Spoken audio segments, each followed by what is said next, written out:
हाँ चलो बेटा, सब लोग लिखना शुरू करो। आज एक नया चैप्टर हम लोग शुरू करने जा रहे हैं, एवरेज ड्यू डेट। और इसमें पहला कॉन्सेप्ट लिखेंगे, concept 1, meaning of average due date.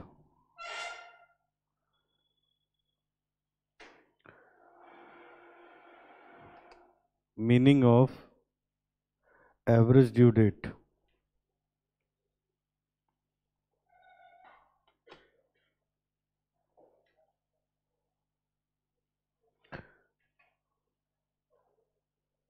लिखिएगा।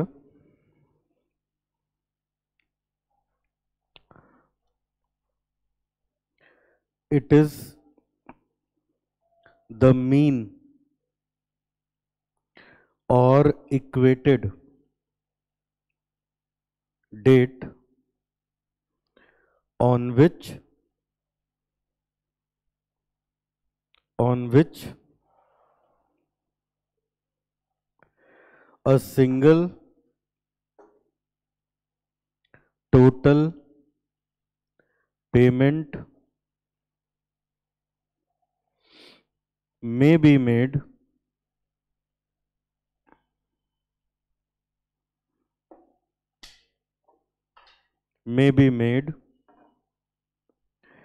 in lieu of different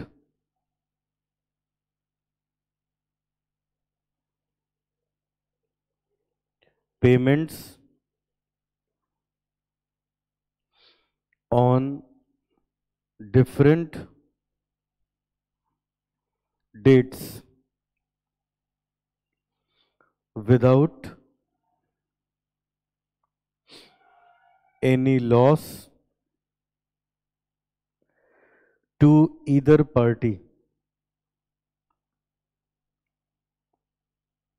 To either party. आगे लिखेंगे, average due date is generally calculated in calculating interest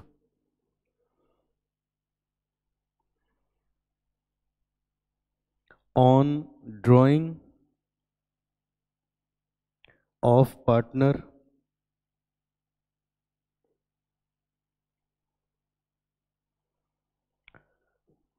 for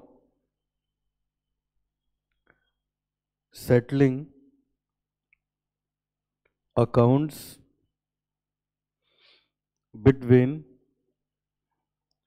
principal and agent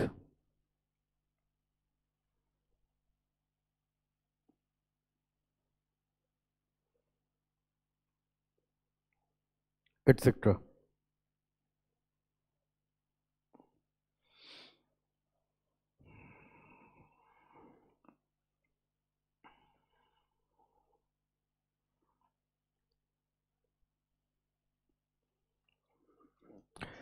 आगे लिखो बेटा, concept number 2। Concept number 2, calculation of due date.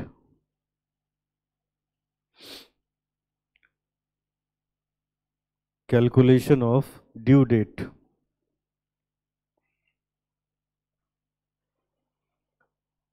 लिखिएगा बेटा, first point. First point, if there is any specific date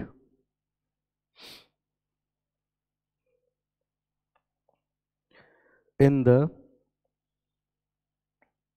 bill or invoice,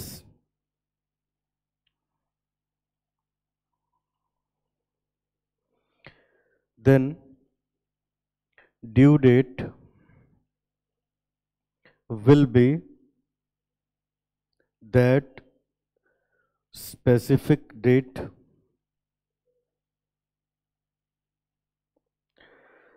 Second point,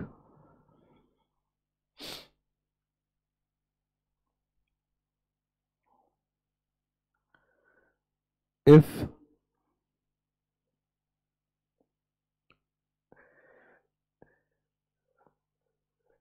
a bill or invoice contains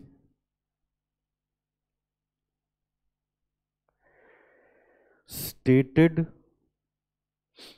number of months,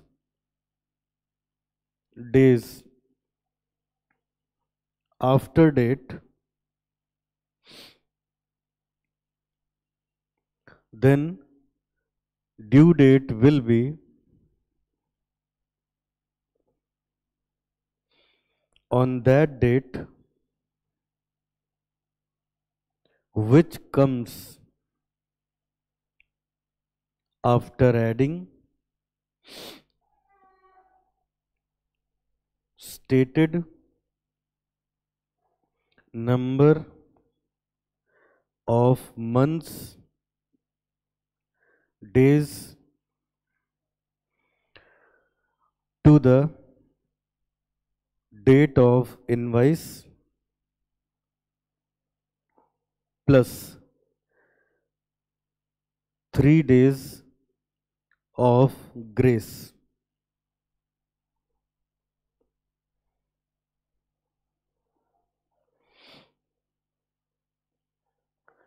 Point number three. Point number three.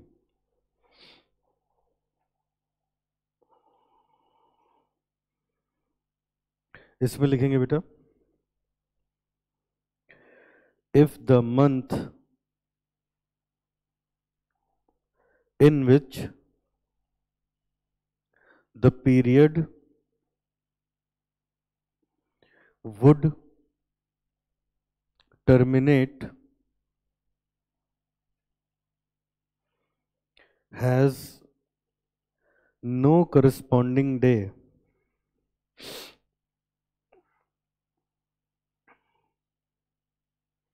the period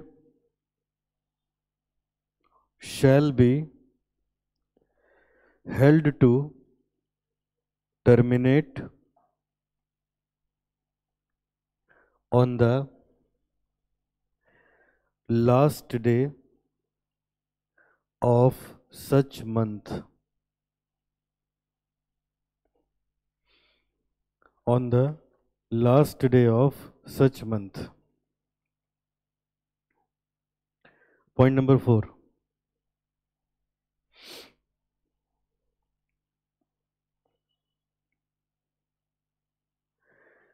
If maturity day is holiday, bracket में लिखना, after including days of grace,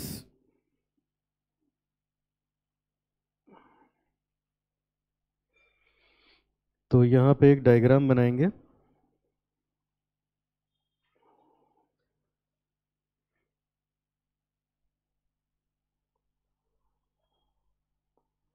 और diagram है बेटा, इधर लिखना,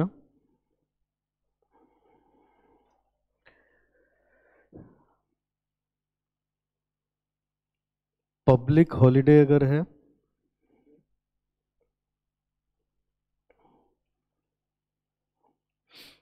public holiday, तो ऐसे में due date equals to preceding business day.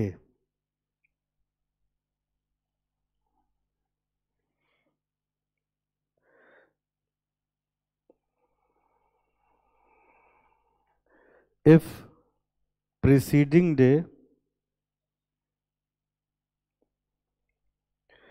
is also a public holiday.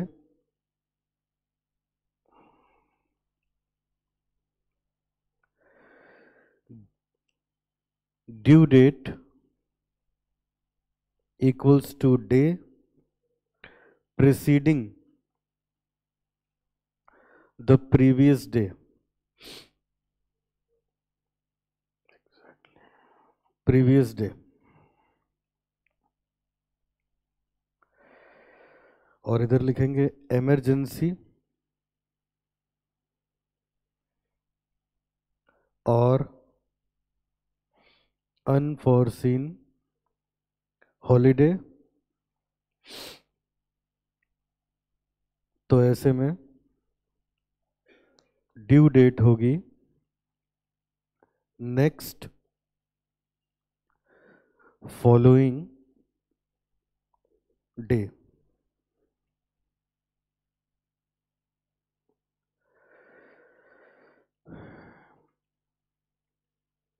Next following day.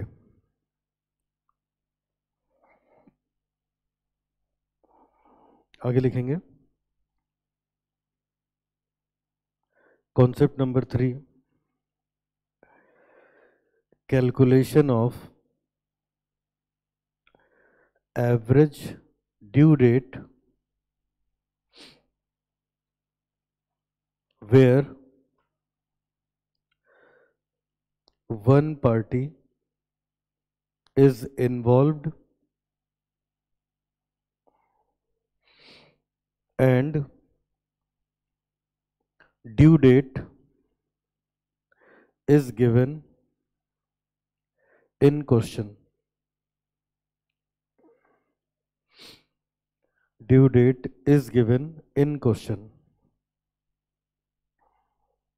लिखिएगा following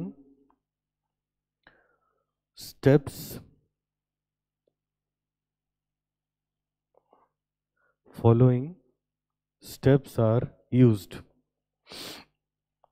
पहला स्टेप है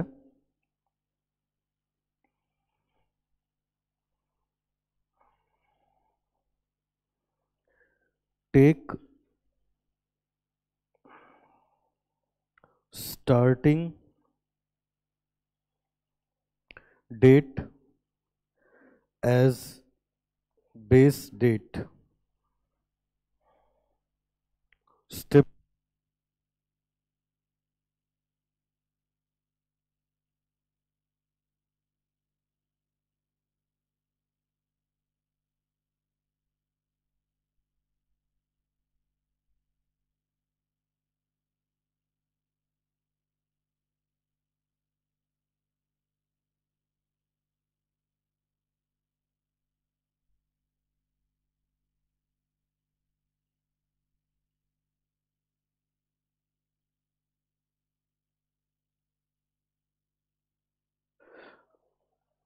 Step 2 लिखो बेटा, consider number of days from base date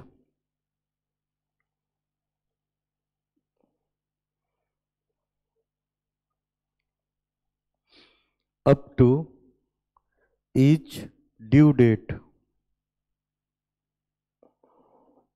Step 3. Step 3. Multiply number of days by the corresponding amount.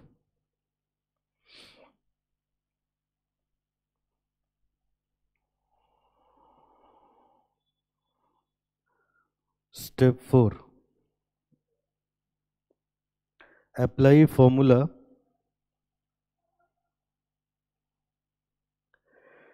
average due date equals to base date plus minus total of product divided by total of amounts.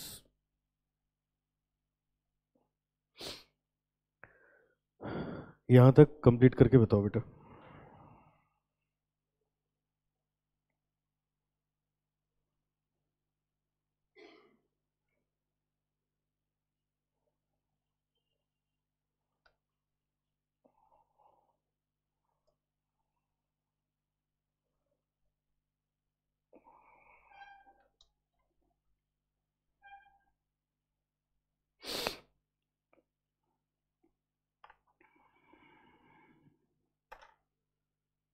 हो गया? अच्छा, अब चलो जरा सामने देखो थोड़ी देर। अब कुछ कुछ देर कुछ लिखना नहीं है, बस समझना है। अब बहुत ध्यान से मैं एक क्वेश्चन कराऊंगा, ठीक है? उसी क्वेश्चन के थ्रू ये सब समझाऊंगा, तो पहले वो क्वेश्चन हो जाने देना, फिर इत्मीनान से नोट करना। अब जरा इधर देखो बेटा, ये चैप्टर क्या है देखो। हमारा चैप्टर है एवरेज ड्यू डेट। अभी जब पूरा चैप्टर पढ़ के देखोगे बेटा, तो बाकी जितने भी चैप्टर हैं सबके कंपैरिजन में बहुत ज़्यादा इजी है, एग्जाम में आता भी है, एग्जाम में आता भी है ये। और ये देखो कॉन्टिन्यूसली ये एग्जाम में, मैंने तो बहुत पुराने क्वेश्चन हो गए। ये देखो मेरे पास 2016 में, 15 में, ये कंटिन्यूसली 17 में एग्जाम में आ रहा है ना, 18 में। मतलब एक क्वेश्चन आपको मिलेगा ही मिलेगा, और बहुत इजी होगा। मुश्किल से 5 मिनट लगेंगे, हार्डली 5 मिनट्स लगेंगे, उससे कम लगेगा, लेकिन पूरा चैप्टर अच्छे से समझना होगा। अब देखो चैप्टर की थीम क्या है और क्या है इस चैप्टर में। पहले बेटा बहुत, जब सीपीटी हुआ करता था तो ये चैप्टर तब सीए इंटर में होता था, जब सीपीटी नहीं था तो फाउंडेशन में होता था। अब फिर इसको फाउंडेशन में लेके आ गए हैं, लेकिन सिलेबस का पार्ट है ये, किसी न किसी स्टेज पे आपको पढ़ाया जा रहा है। तो अब मैं समझाने जा रहा हूँ, सुनो है क्या ये। शुरू करूँ? ठीक है, सब लोग एकदम ध्यान से सुनना। अब मेरी तरफ देखो और बिल्कुल लिखना बंद। ये बताओ, अभी पार्टनरशिप अकाउंट तो पढ़ा नहीं है आप लोगों ने, अभी मान लो आगे चल के पढ़ोगे। जिन जिन बच्चों ने 12th में पढ़ रखा है, उसमें होता नहीं था बेटा इंटरेस्ट ऑन ड्राइंग, जब हम लोग कैलकुलेट करते थे, अगर एक पर्टिकुलर डेट पे नहीं होता था तो फिर बड़ी दिक्कत हो जाती थी, सारे अमाउंट का अलग अलग कैलकुलेट करना पड़ता था, है ना? बहुत लंबा चौड़ा कैलकुलेशन हो जाता था। उसी कैलकुलेशन को इजी करता है हमारा ये चैप्टर, जिसका नाम है एवरेज ड्यू डेट। मतलब समझ लो जो आपने वहां पढ़ा था उसी का एक हिस्सा यहाँ पढ़ोगे। यहाँ खाली वो डेट तक का पढ़ोगे, और किसी किसी क्वेश्चन में इंटरेस्ट भी कैलकुलेट करना होगा। अब मैं समझाता हूँ, देखो है क्या चैप्टर की थीम क्या है। इधर देखो सब लोग बेटा, यहाँ देखें। जैसे मान लो, अब देखिएगा, मान लीजिए मेरे और आपके बीच में ट्रांजैक्शन हो रही है। जब चैप्टर की थीम समझोगे तभी क्वेश्चंस लगेंगे, ठीक है? देखो थीम क्या है। जैसे मान लो ये दो लोग हैं, एक है मिस्टर ए, एक है मिस्टर बी। इन दोनों लोग के बीच में ट्रांजैक्शन हो रहा है। अब मैं अभी पहले एक पार्टी का समझाऊंगा, क्योंकि मैंने अभी तक जो आपको पढ़ाया है वो वन पार्टी के बारे में पढ़ाया है, वो सेकंड पार्टी वाला भी अगली क्लास में आएगा। अब जैसे मान लो ए ने बी से 1 अप्रैल 2020 को मान लो 5,000 रुपये उधार ले लिया, ठीक है? और ये कहा 2 महीने में इसको वापस कर देंगे। फिर क्या हुआ? फिर बेटा मान लो कि 30 मई को 2020 को फिर इसने 10,000 रुपये उधार ले लिए। उसने कहा ये हम 3 महीने में वापस कर देंगे। फिर ऐसे हुआ कि 1 जुलाई को 2020 को उसने फिर 6,000 रुपये ले लिए, और उसने कहा इसको हम 1 महीने में वापस कर देंगे, ठीक है? फिर इसके बाद मान लो कि 1 सितंबर को 2020 को फिर से उसने 8,000 रुपये ले लिए, और उसने कहा इसको हम 2 महीने बाद वापस करेंगे। अब बी कहता है कि ये पैसे वापस तो तुम कर नहीं रहे हो। बी ने पहले ही कहा था कि अगर तुम वापस नहीं करोगे तो हम तुमसे इंटरेस्ट चार्ज करेंगे 5% के रेट पे, ठीक है? अब सुनो हुआ क्या। सितंबर के बाद ए और बी, ए जो है वो बी से कहता है ऐसा है, इन सब का मैं एक साथ पेमेंट करने जा रहा हूं। अब मुझे मुझे पेमेंट मिल गई है जहां से मुझे पैसे मिलने थे, अब मैं ये सब एक ही दिन सेटल करना चाहता हूं, एक ही डेट पे। तो अब एक समस्या है बेटा, देखो ये तो 2 महीने के लिए उधार लिया गया था, तो इसकी ड्यू डेट कुछ और होगी। ये 3 महीने के लिए था, इसकी ड्यू डेट कुछ और होगी, इसकी कुछ और होगी, इसकी कुछ और होगी। समझ गए ना? और एक बात सुनो, जैसे ये 2 महीने के लिए था, तो अगर 2 महीने में पेमेंट नहीं हुआ होगा तो 5% का इंटरेस्ट चार्ज करेगा कौन? बी चार्ज करेगा ए से। बात समझ आ रही है? ऐसे ही अगर इसकी पेमेंट 3 महीने में नहीं हुई तो जितने दिन आगे बढ़ेगा 5% का इंटरेस्ट ए को पे करना पड़ेगा। ड्यू डेट तक कोई इंटरेस्ट नहीं होता है, ड्यू डेट के बाद इंटरेस्ट चार्ज होता है जब ओवर ड्यू होता है। सबको समझ में आ रहा है? अच्छा, यहां 1 महीने में अगर पेमेंट हो गई होगी तो ठीक, नहीं तो 5% का इंटरेस्ट चार्ज होगा। यहां भी 2 महीने में पेमेंट हो जाएगी तो ठीक, नहीं तो 5% का इंटरेस्ट चार्ज करेगा भी। ठीक है, अब ए कहता है कि ये कहां तक हम एक एक पेमेंट का हिसाब लगाते फिरेंगे? एक डेट कोई बताओ, एक डेट, उसी डेट पे हम पेमेंट करना चाहते हैं। तो बी कहेगा यार एक डेट पे तुम पेमेंट करोगे कैसे? मुझे नुकसान हो जाएगा, मुझको नुकसान हो जाएगा। क्यों? इस पे ब्याज अलग दिन का लेना होगा। भाई मान लो सितंबर आ गया है तो अप्रैल वाला पैसा अप्रैल में 2 ही महीने तो था, जून जुलाई अगस्त सितंबर तक का इंटरेस्ट पे करना पड़ेगा। बताओ सब लोग, ऐसे ऊपर ऊपर बता रहा हूं, अभी बहुत डीप में नहीं चल रहे हम लोग। 4 महीने का यहाँ इंटरेस्ट पे करना पड़ता है इनको। ये 3 महीने के लिए था, मई से, तो मई तो निकली गई, जून जुलाई अगस्त, सितंबर में आ रहे हो तो 1 महीने का इंटरेस्ट चार्ज होना चाहिए। तो बी कहेगा तुम एक डेट पे कैसे पेमेंट करोगे? एक डेट पे पेमेंट करोगे तो मुझे ये इंटरेस्ट का नुकसान हो जाएगा। पहले बताओ, इतनी बात समझ में आ रही है? ठीक है, तो अब बेटा हुआ क्या, ए कहता है ये बताओ अगर मैं कोई एक डेट ऐसी डिसाइड कर दूं जिससे तुम्हें इंटरेस्ट का नुकसान भी नहीं होगा और मैं एक ही दिन पेमेंट कर दूंगा, तब बताओ अग्री हो? तो बी कहता है इससे अच्छी बात और क्या होगी, मैं भी कैलकुलेशन से बच जाऊंगा, मुझे भी तो रिकॉर्डिंग करेगी करनी होगी जितनी बार पेमेंट करोगे। तो वो एक डेट ऐसी निकालना जिसमें ना किसी भी पार्टी को कोई नुकसान ना हो और फाइनल पेमेंट भी हो जाए, इसी को बेटा बोलते हैं एवरेज ड्यू डेट। बात समझ में आई? फिर से मैं रिपीट कर रहा हूं क्या, मैंने आपसे अलग अलग डेट पे उधार ले रखे हैं पैसे, मैं उनको लौटाना, अच्छा मैंने ये भी कह रखा है कि अगर ड्यू डेट तक नहीं लौटाऊंगा तो मैं इंटरेस्ट भी पे करूंगा। अब मेरे पास कहीं से इकट्ठा ढेर सारे पैसे आ गए तो मैं सारे पैसे एक साथ सेटल करना चाहता हूं। अब एक डेट कोई ऐसी ढूंढी जाए जिसमें ना आपका नुकसान हो ना मेरा नुकसान हो, ना आपका फायदा हो ना मेरा फायदा हो। समझ गए ना?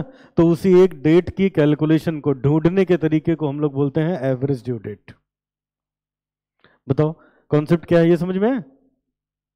पक्का? अच्छा अब सुनो, मैंने सिर्फ और सिर्फ बेटा ये इतना आपको बताया, ये इतना बताया। अब मैं इसको जरा प्रूव करके दिखाऊंगा एक क्वेश्चन से। समझ गए?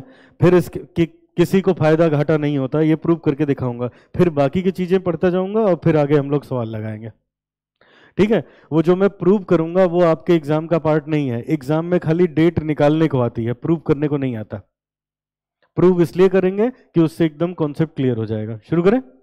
अच्छा अब ये देख लेना, पहले मैं लिखने का पूरा टाइम दूंगा, एक क्वेश्चन मुझे लगाने दो। मैं बेटा पहला क्वेश्चन करने जा रहा हूं। अच्छा ऐसा भी होगा, इधर देखो, ऐसा भी होगा, दो दो लोग आपस में ट्रांजैक्शन करते हो, जैसे मुझे जब जरूरत पड़ती है पैसे की मैं आपसे उधार ले लेता हूं, आपको जब जरूरत पड़ती है आप मेरे से ले लेते हो, लेकिन वो भी आएगा नेक्स्ट क्लास में। आज हम लोग केवल वही करेंगे कि जब वन पार्टी केवल पैसे उधार ले रही है, एक को ही पेमेंट करना है तो कैसे, जब वो सीख जाओगे तो बोथ वाला आराम से आ जाएगा। ठीक है? अच्छा अब ये देखो, मैं जरा क्वेश्चन 1 आपके साथ पढ़ना चाह रहा हूं। देखो जरा, मैंने अभी कुछ नहीं समझाया आपको क्योंकि कोई बहुत ऐसी कॉम्प्लिकेटेड पार्ट है ही नहीं। देखना जरा, कहता है the following are the amount on different dates between same parties. मतलब किसी एक आदमी ने दूसरे से 3 जुलाई को उधार लिया, 2 अगस्त को उधार लिया, 11 सितंबर को उधार लिया। अब कहता है suggest a date on which bills may be paid. एक डेट बताओ जिसपे बिल सारे के सारे बिल पे हो जाएं without any loss of interest either party, किसी पार्टी को कोई नुकसान ना हो। तो वो डेट क्या होती है? वही तो एवरेज ड्यू डेट होती है। समझ आया? अब देखो निकालेंगे कैसे, मैं यहां कैलकुलेट करने जा रहा हूं, मैं यहां कैलकुलेट करने जा रहा हूं, जरा देखना बेटा कैसे करेंगे। देखिए, तो ऐसे इसको सॉल्व करने के लिए, जैसे ये मैंने इसका सॉल्यूशन शुरू किया, सबसे पहले हम यहां लिखेंगे, बेटा ड्यू डेट। ड्यू डेट, ये देखो अपना क्वेश्चन जरा देखो, क्वेश्चन में अमाउंट दिया है और ड्यू डेट दी है, डेट नहीं दी है। सब बच्चे सामने देखो। अच्छा ये देखो, मैंने अभी क्या बताया था, यहां आप पैसे बोरो करोगे तो ये होगी ड्यू डेट। ड्यू डेट तक नो इंटरेस्ट, यहां तक कोई इंटरेस्ट नहीं लगता। ड्यू डेट तक नो इंटरेस्ट। जब इसके बियॉन्ड चले जाओगे तो कहते हैं ये ओवर ड्यू हो चुका है, ये ओवर ड्यू हो चुका है। और जब ओवर ड्यू होगा तब इस पे आपको इंटरेस्ट पे करना पड़ेगा, इंटरेस्ट यहां से यहां तक पे करना पड़ेगा। बात समझ आ रही है? ठीक है, तो ये देखो डायरेक्ट क्वेश्चन में ड्यू डेट दी है। अभी शुरुआत में एक क्वेश्चन, हमारे दो क्वेश्चन है, एक मैं करवा रहा हूं, एक होमवर्क दूंगा आपको जिसमें ड्यू डेट दी है। बाकी जितने एग्जाम में हैं उसमें तो सब में ड्यू डेट निकालनी पड़ती है। समझ आए? ये देखो मैंने ऊपर हेडिंग भी क्या लिखी है यहाँ पे, calculation of average due date when one party is involve and due date is given in the question. अभी हम ऐसे क्वेश्चन कर रहे हैं जिसमें हमारे पास ड्यू डेट दे रखी है। अगर ड्यू डेट नहीं दी होगी तब हम क्या करेंगे? तो देखो मुझे ड्यू डेट दी है, मैंने यहां लिखा ड्यू डेट है मेरे पास, एक दी थी 3 जुलाई, एक था 2 अगस्त, और अगला था हमारे पास,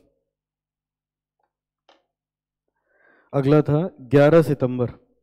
तो हमने यहां लिख दिया 11 सितंबर। ध्यान से सुनना बेटा, इसमें कॉन्सेप्ट पूरा मैं समझाऊंगा। अच्छा, यहां मैं अगर अमाउंट लिखूं, एग्जाम में ऐसे ही प्रेजेंटेशन करनी है जैसे मैं लिख रहा हूं, तो यहाँ 500 लिए थे, यहाँ 800 लिए थे, यहाँ शायद 1000 था, मैं चेक कर लूँ। हाँ ठीक है, ठीक है, तो ये हमने लिखा। अब इधर देखो सब लोग, ये लिखा। अब जानते हो हमें निकालना है एवरेज ड्यू डेट, हमें निकालना है एवरेज ड्यू डेट।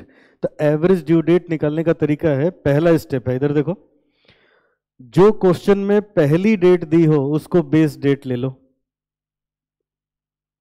ठीक है, अभी कुछ पूछना मत, पहले क्वेश्चन हो जाने दो, सारे आंसर्स यही मिल जाएंगे। अब ये देखो, तो इसका मतलब मैंने यहीं ऊपर, आप यहां पे लिखेंगे, यहां इसके ऊपर यहां लिखना होगा कि बेस डेट इज अज्यूम्ड 3 जुलाई। 3 जुलाई को हम लोगों ने बेस डेट एज्यूम किया है। ये क्वेश्चन 1 है। ठीक है, अब यहां एक कॉलम बनाएंगे, number of days from base date, और यहां प्रोडक्ट। अब ये क्या है, number of days from base date का मतलब 3 जुलाई से 3 जुलाई के बीच में कितने दिन आते हैं? एक भी दिन नहीं आते हैं, वो तो उसी दिन है। अब ये देखो 3 जुलाई से 2 अगस्त कितनी दूर है, काउंट करना पड़ेगा कितने दिन है। इसका मतलब क्या हुआ, ये देखो, अगर आपने 3 जुलाई को बेस डेट माना है तो अब आपको देखना है 2 अगस्त और इसके बीच में कितने दिन आए, 11 सितंबर और इसके बीच में कितने दिन आए, वो काउंट करके यहां लिखना है। समझ गए? तो अब यहां देखो, पहला वाला तो 0 हो गया और इन दोनों को मल्टीप्लाई करके यहां लिखना है, तो जब एक 0 है तो दूसरा भी 0 हो गया, उसका प्रोडक्ट भी 0 हो जाएगा ऑब्वियसली। अब चलो जरा मैं ये काउंट करता हूं बेटा, 3 जुलाई से 2 अगस्त का। अब इधर देखो, जुलाई होती 31 की है, बताइए, 31 की जुलाई होती है, 3 दिन उसमें से हटा दिया तो 31 - 3, ये आ गया 28 दिन। और इसके बाद 28 के बाद 2 अगस्त, तो 28 में 2 दिन जोड़ोगे तो 30 दिन हो गया। तो इसको मैं ऐसे लिख रहा हूं जिससे रिवीजन में आपको दिक्कत ना हो, आप एग्जाम में डायरेक्ट 30 लिख देना। मैं ऐसे लिख रहा हूं 28, ये हो गए जुलाई के, और 2 दिन हो गए अगस्त के। ठीक है, एग्जाम में खाली यही लिखना, इसको लिखने की जरूरत नहीं है। फिर अब चलो जोड़ते हैं, 3 जुलाई से 11 सितंबर तक कितना होगा, तो जुलाई के 28 दिन, यहां लिखता जाता हूं, 28 दिन जुलाई के, प्लस, अगस्त भी 31 दिन का होता है, तो 31 दिन अगस्त के, क्यों बेटा? तो ये हमारे पास हो गया 28 + 31, ये आ गया 59, और 11 दिन यहाँ के, तो 11, तो ये आ गया 70 डेज। और अब इन दोनों को मल्टीप्लाई करो तो ये आ गया 24,000 और ये वाला आ गया 70,000, ये प्रोडक्ट आ गया। और अब इसका कर लेंगे टोटल, तो ये आ गया 94,000। अब ये देखो, पहला स्टेप था बेस डेट ढूंढ लो, दूसरा था बेस डेट और बाकी डेट के बीच में कितने दिन हैं वो ढूंढ लो, तीसरा है उनका प्रोडक्ट निकाल लो, चौथा है फॉर्मूला लगा दो। तो अब सारा काम मैं कर चुका हूं, अब मैं फॉर्मूला लगाने जा रहा हूं। फॉर्मूला है बेस डेट, बेस डेट हम लोग की थी कितना था, 3 जुलाई, 3 जुलाई, और प्लस ऊपर लिखते हैं टोटल ऑफ प्रोडक्ट, नीचे total of amount, total of product, और नीचे लिखेंगे total of amount, total of amount. तो देखो बेटा, अमाउंट का टोटल तो यहां से मिल जाएगा 2300, टोटल ऑफ प्रोडक्ट आ गया 94,000, और ये हमारे पास आ गया 2300। अच्छा, अब इसको जरा सॉल्व करेंगे, तो ये आ गया 3 जुलाई, 94,000 को 2300 से डिवाइड करने पे ये आता है प्लस 40.86 डेज, ये आ रहा है। और इधर देखो बेटा, मैथमेटिक्स का रूल मत लगाना, जैसे ही डेसिमल आए तुरंत एक आगे बढ़ा के राउंड ऑफ कर लेना, ये मत देखना 0.5 या से ज़्यादा या 0.5 से कम, ये दिन की बात हो रही है, अमाउंट थोड़े ना है, समझ आए? अभी मैं इस बात को लिखवा भी दूंगा, तो मैं इसको कंसीडर करूंगा 3 जुलाई, और इसको मैं कंसीडर करूंगा 41 डेज। 3 जुलाई में अगर हम 41 डे ऐड करें तो 28 दिन तो जुलाई के हो जाएंगे, तो 41 में से 28 हटा दिया, 13 दिन बचे उधर के, तो 13 अगस्त निकल के आ जाएगा, 13 अगस्त। अब ये तो बेटा आप कैलकुलेशन सीख गए कि जो एवरेज ड्यू डेट निकल के आई वो कौन सी निकल के आई, 13 अगस्त निकल के आई। पहले बताओ कैलकुलेशन समझ में है बेटा? कौन सी चीज? 2300, ये इसका टोटल बेटा, टोटल कितने पैसे उधार लिए, 500, 800, 1100, 2300 हो गया, और ये प्रोडक्ट का टोटल है। बताओ इसमें कोई डाउट है? आगे बढ़े? अब सुनो बेटा, अब समझने वाली बात ये है, ये तो चलो हर स्टूडेंट को आता है, इसमें कोई दिक्कत नहीं। अब समझो कि क्यों इसमें फायदा नुकसान नहीं है। अब ये चीज आपको, ये अब जो मैं लिखने जा रहा हूं ये नोट नहीं करना है, ये बस मैं समझाने के लिए लिख रहा हूं, ठीक है? बात समझ में आनी भी चाहिए। अब मुझे एक बात बताओ सब बच्चे, चलो मेरी तरफ देखो, ये बात बड़ी इंपॉर्टेंट है बेटा। ये देखो मैंने एक टाइम लाइन बना दी यहाँ पे। अब हमारा क्वेश्चन शुरू हो रहा था 3 जुलाई से, एक उसमें दूसरी डेट थी 2 अगस्त, एक उसमें अगली डेट थी 11 सितंबर। यहाँ 500 रुपए उसने लिए थे, यहाँ 800 लिए थे, और यहाँ 1000 लिए थे। अब मेरे साथ साथ सब बच्चे सोचो, अब सामने देखो, कुछ भी लिखो नहीं बेटा, सोचो मेरे साथ साथ। ये बताओ मुझको, ये बताओ ड्यू डेट क्या निकल के आ गई, 13 अगस्त, ये निकल के आ गई ना। तो इसका मतलब ये हुआ कि अगर 13 अगस्त को पेमेंट हो जाएगी तो न तो जिसने उधार लिया है उसका कोई नुकसान होगा, न जिसने उधार दिया है उसका कोई नुकसान होगा। इसका मतलब तो यही हुआ ना। लेकिन आइए इस बात को जरा प्रूव करके देखते हैं, इसको प्रूव करके देखते हैं, ठीक है? कैसे प्रूव करते हैं अब मैं ये समझाता हूं। एक बात बताओ बेटा, सब बच्चे देखो सामने, यहीं कहीं तो होगा, ऐसे बना देता हूं तो मैं 13 अगस्त यहीं होगा, 13 अगस्त यहीं कहीं होगा, बताओ ठीक है? अच्छा, एक डाउट तुम लोग के मन में आ रहा होगा, पहले मैं वो बता दूं। देखो, हो सकता है कोई स्टूडेंट सोच रहा हो सर 3 तारीख को उधार लिया, 3 जुलाई को, 2 अगस्त को, 11 सितंबर को, तो 11 सितंबर तो निकल गया होगा। पहली बोरोइंग कब हुई है, 3 जुलाई, दूसरी कब हुई है, 2 अगस्त, तीसरी कब हुई है? 11 सितंबर हुई है ना। अब ये बताओ, तो इसका मतलब सितंबर निकल चुका होगा ना, तभी तो सितंबर में उधार लिया है। सितंबर के बाद जब ड्यू डेट निकाली, एवरेज ड्यू डेट, तो एवरेज ड्यू डेट आई 13 अगस्त। तो इसका क्या मतलब हुआ? इसका मतलब ये हुआ, सही मायने में जिसने उधार लिया था उसको 13 अगस्त को सारी पेमेंट अगर वो कर देता, तब तो किसी पार्टी को कोई नुकसान ना होता। लेकिन वो अगर 13 तारीख के बाद पेमेंट करेगा, जैसे मान लो वो कह देता है हम पेमेंट करना चाहते हैं 31 अक्टूबर को, तो कहेगा देखो यहां तक तो ना हमें नुकसान था ना तुम्हें नुकसान था, लेकिन तुम यहां से खींच के यहां लेके आए, तो इतने दिन का इंटरेस्ट मैं तुमसे चार्ज करूंगा। मेरी बात समझ में आ रही है? क्या हुआ बेटा, फिर से सुनो। मैंने आपसे एक बार पैसे बोरो किए जुलाई में, एक बार अगस्त में, एक बार सितंबर में, तो इसका मतलब सितंबर चल रहा होगा ना, या सितंबर के बाद का कोई महीना चल रहा होगा? बताओ बेटा। मान लो अक्टूबर चल रहा है, मैं अक्टूबर एंड में आया आपके पास, मैं कहता हूं अब मैं आज सारी पेमेंट क्लियर कर दूंगा, तो आपने कहा इंटरेस्ट भी देना पड़ेगा। तो मैंने कहा इंटरेस्ट कैसा? तो एवरेज ड्यू डेट निकाल ली जाएगी, निकालने पे कहा जाएगा अगर तुम 13 अगस्त को पेमेंट कर देते तब तो किसी का कोई नुकसान नहीं था, 13 के बाद अगर पेमेंट होगी तो नुकसान उसका होगा जिसने उधार दिया था। समझ गया ना बेटा? और 13 से पहले अगर वो पेमेंट कर देगा तब नुकसान होगा उसका जिसने उधार लिया था, तब वो रिबेट मांगेगा, जो बिल्स ऑफ एक्सचेंज में आप लोग पढ़ते थे। मेरी बात समझ में आ रही? क्यों बेटा? हाँ, तो वही तो मैं बता रहा हूं। अगर ड्यू डेट कब है, इस क्वेश्चन में ड्यू डेट कब है? 13 अगस्त। अगर 13 अगस्त के बाद पेमेंट होगी किसी डेट को, तो इंटरेस्ट कौन चार्ज करेगा? जिसने उधार दिया था, क्योंकि उसका नुकसान हो रहा है।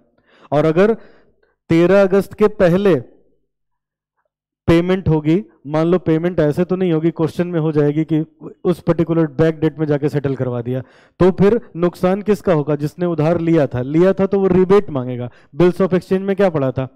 1 अप्रैल को बिल की पेमेंट है, वो आ गया 25 मार्च को पेमेंट करने के लिए, तो 25 मार्च को हम पैसे तो ले लेते, लेकिन कुछ रिबेट भी तो छोड़ना पड़ता था। ठीक वही बात हो जाएगी। अब सारी बात एक क्वेश्चन में नहीं समझ में आएगी। अब देखो तमाम केसेस हैं। अब मेरी बात सुनो, एक काम ये कर लेते हैं इस क्वेश्चन में, 13 अगस्त को जाके कैलकुलेट करके देखते हैं क्या किसी को नुकसान हो रहा है या नुकसान फायदा बराबर है। पहले तो ये बात प्रूव हो जाए। समझ गए ना? फिर ऐसे क्वेश्चंस आते रहेंगे आपके पास। ये देखो मेरे पास बहुत सारे क्वेश्चन है, ये देखना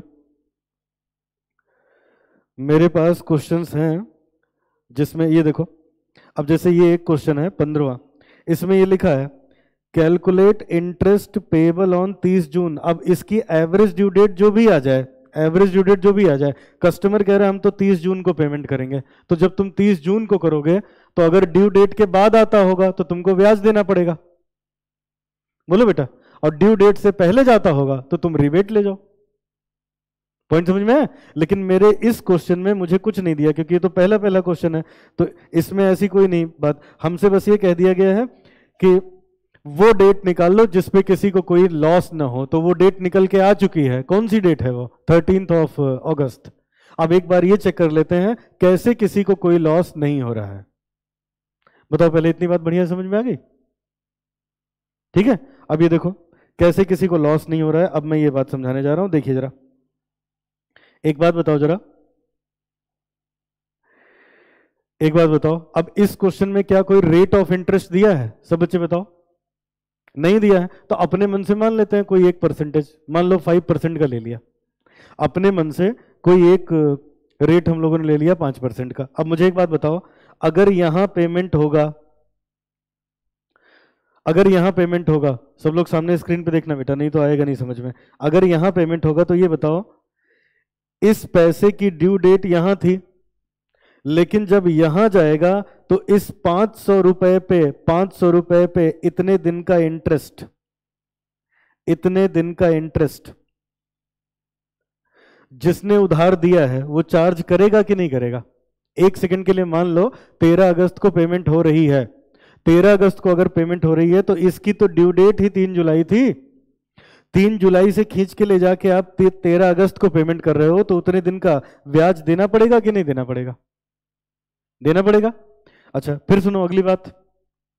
अगली बात सुनो बेटा, ये वाली जो पेमेंट थी ये भी 2 अगस्त को इसकी पेमेंट कर देनी चाहिए थी। अब इसको ले जाके अगर करोगे 13 अगस्त को, तो वो इंटरेस्ट चार्ज करेगा कि नहीं चार्ज करेगा? चार्ज करेगा ना। अच्छा, आओ जरा निकालते हैं इनका इंटरेस्ट बनता कितना है। मैं ये लाइन थोड़ा नीचे बना देता हूं, देखना। आओ जरा इंटरेस्ट निकाल के देखते हैं, ठीक है। अब ये इसका है 500 वाला, ये 500 वाला है और ये 800 वाला। आओ देखो, अब ये बताओ मुझे बेटा, सब लोग ध्यान देना। 500 रुपए पे हमारे पास लगेगा 5% के रेट ऑफ इंटरेस्ट से, जो कि मैंने एज्यूम कर रखा है। और कितने दिन का लगेगा? 365 नीचे लिखा। जरा 3 जुलाई से 13 अगस्त के बीच में जोड़ो, कितने दिन होते हैं? जुलाई के 28 और अगस्त के 13, 41। तो 41 दिन का इंटरेस्ट अगर मैं निकालूं, 500 का 5% इंटू 41 डिवाइडेड बाई 365, ये आता है 2 रुपए 80 पैसे, 2.80। ठीक है। फिर देखना, अगर इसका इंटरेस्ट निकालें तो 800 पे 5% के रेट से 2 तारीख को पेमेंट होनी चाहिए थी। 2 अगस्त को पेमेंट हो रही है 13 अगस्त को। तो इसका मतलब इस पे भी हम लोग इंटरेस्ट चार्ज करेंगे। कितने दिन का? 11 डेज का। 11 बाई 365, तो ये हमारे पास आ जाएगा 800 का 5% इंटू 11 बाई 365, ये आएगा 1.20। अब बेटा अगर मैं टोटल देखूं, टोटल तो 2.80 प्लस 1.20, मतलब ये आ गया 4 रुपए। टोटल 4 रुपए निकल के आ गया। बताओ यहां तक ठीक है? अच्छा, अब एक बार फिर से मैं रिपीट कर रहा हूं यहां तक। देखो बेटा, सब बच्चे सामने देखो। इस डेट पे हमने पैसे बोरो किए। बोरो करने पे एवरेज ड्यू डेट आई 13 अगस्त। अब हम ये देख रहे हैं कि 13 अगस्त पे न किसी को फायदा है न नुकसान है। मैं ये प्रूव करके दिखा रहा हूं। तो प्रूव करने के लिए मैंने ये कहा, सब लोग सोचना, जिसने बेटा उधार दिया था, अगर 13 तारीख को उसको पेमेंट करी जाए तो वो इस पैसे पे 41 दिन का इंटरेस्ट चार्ज करेगा, इस पैसे पे 11 दिन का। तो 4 रुपए उसको इंटरेस्ट चार्ज, 4 रुपए का वो इंटरेस्ट चार्ज करेगा। बताओ यहां तक बात ठीक है? सब लोग बताओ, यहां तक समझ में आ रहा है? अब आगे सुनो, ये देखना सामने। ये बताओ, ये पैसे कब बोरो किए थे? ये पैसे कब बोरो किए थे? सितंबर में। और इसकी भी पेमेंट इसके हिसाब से कब हो जानी चाहिए? 13 अगस्त में हो जानी चाहिए ना। तो ये बताओ, जब कोई पेमेंट पहले होगी तो इस पे वो रिबेट मांगेगा?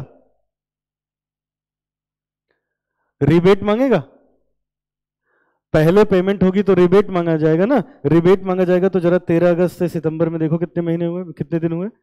31 का होता है, 31 माइनस 13, 18 दिन तो हो जाएंगे अगस्त के, और 11 दिन हो गए सितंबर के। तो ये आ गया 29। अब ये बताओ बेटा, 1000 रुपए पे 5% के रेट से अगर हम 29 डेज का इंटरेस्ट निकालें, 1000 इंटू 5% इंटू 29 डिवाइडेड बाई 365, ये आता है 3.97, मतलब मैं इसको 4 रुपए मान सकता हूं। तो ये क्या था? ये इंटरेस्ट वो चार्ज करता, ये उतना उसको गेन होता, और इतने की रिबेट देनी पड़ेगी तो ये उतना लॉस हो जाएगा। तो जब गेन और लॉस दोनों बराबर हो गए तो इसका मतलब no profit no loss, no profit no loss. बताओ, ये 4 रुपए किसको फायदा मिलता? ये उसको फायदा मिलता जिसने उधार लिया। वो रिबेट मांगता, वो कहता जब सितंबर में मैंने लिया तो उसका पैसा मैं अगस्त में क्यों दूं? बताओ बेटा। और ये पैसा वो चार्ज करता जिसने उधार दिया, उधार इन्होंने दिया था, तो 4 रुपए तो दोनों का बराबर हो गया ना। इसका मतलब किसी भी पार्टी को इस पर्टिकुलर डेट पे ना तो फायदा है ना नुकसान है। पहले बताओ, ये बात समझ में आ गई? ठीक है। तो क्या आप ये कह सकते हैं एवरेज ड्यू डेट कुछ भी नहीं, बस एक एवरेज है, और वो एक ऐसा एवरेज है जिस पे किसी भी पार्टी को किसी भी तरह से कोई नुकसान नहीं होता है अगर उस डेट पे पेमेंट हो।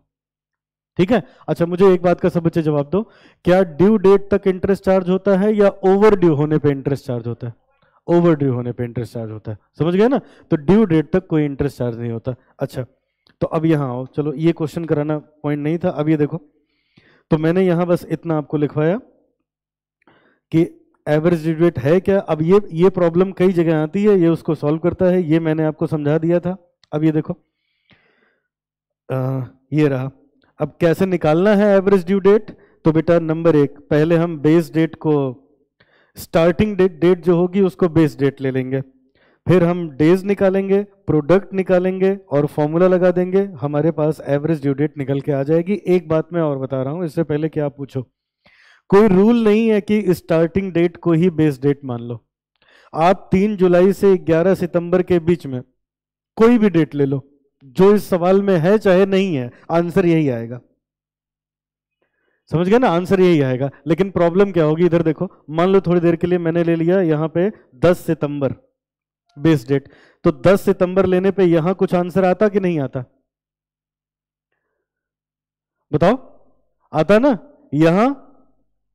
यहां तीनों जगह आता, तो मेरा काम बढ़ जाता।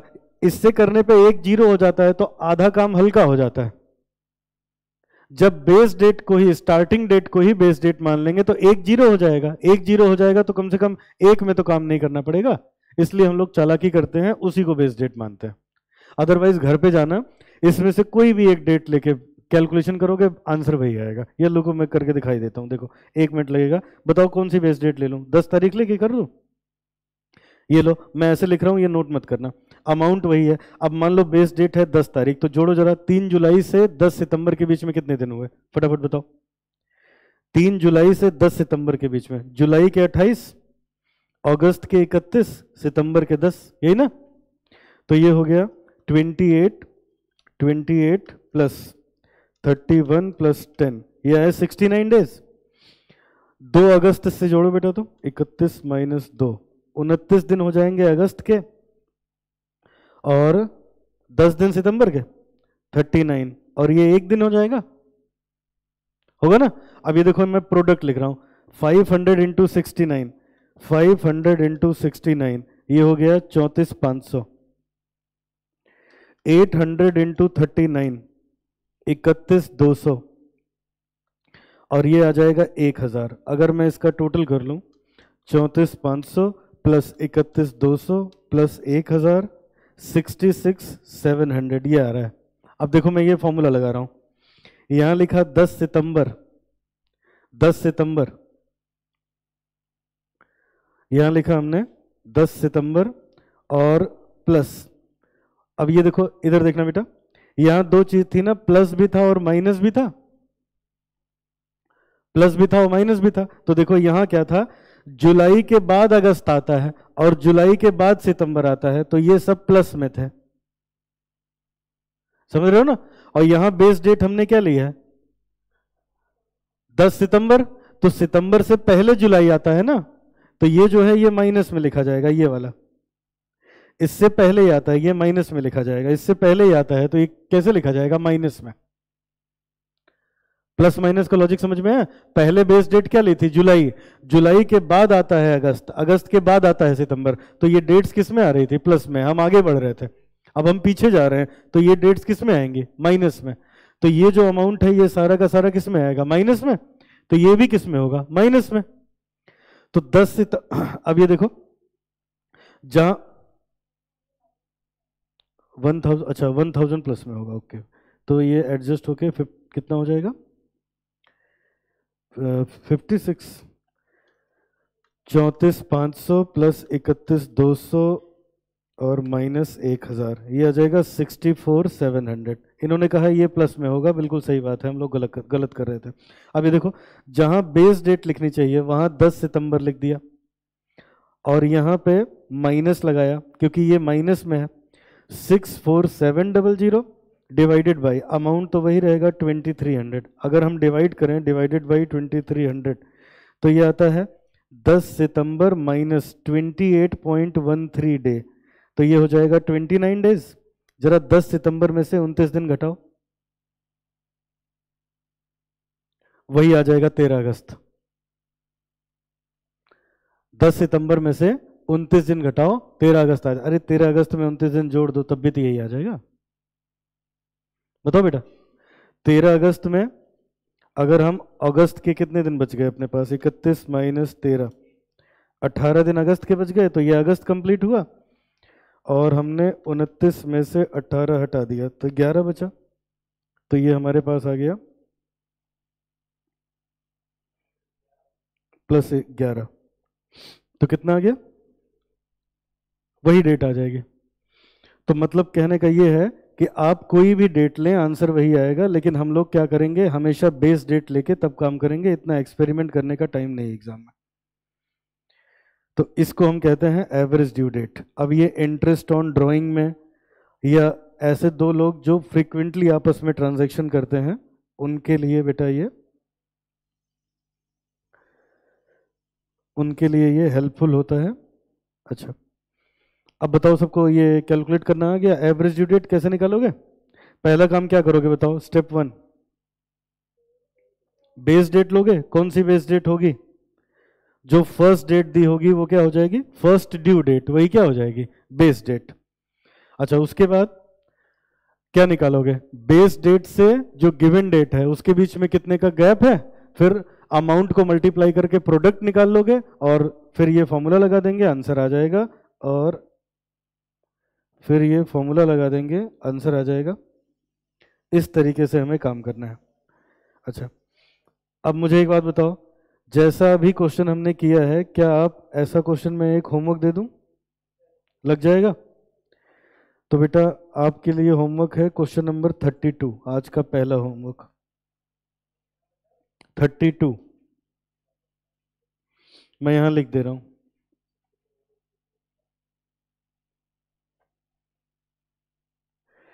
आज का होमवर्क क्वेश्चन नंबर 32, ये देखो मैं दिखा देता हूं।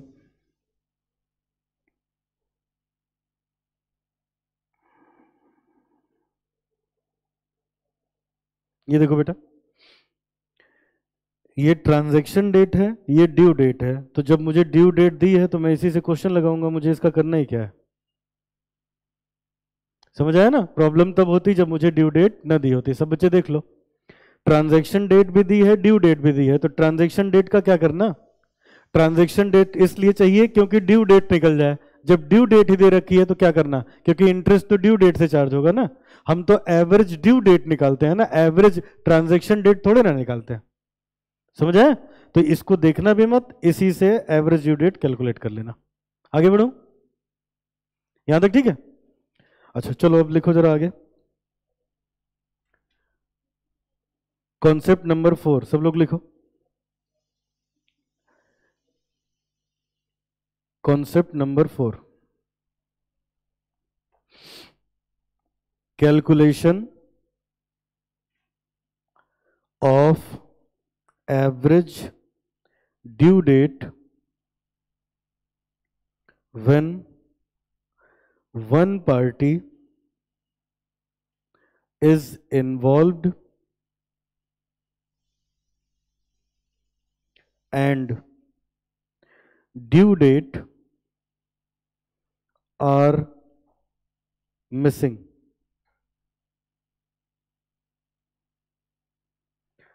अगर मान लो हमें क्वेश्चन में ड्यू डेट न दी जाए तो तब हम क्या करेंगे?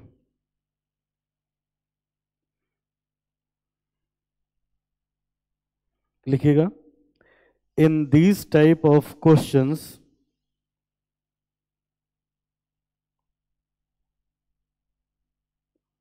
we have to calculate due date and then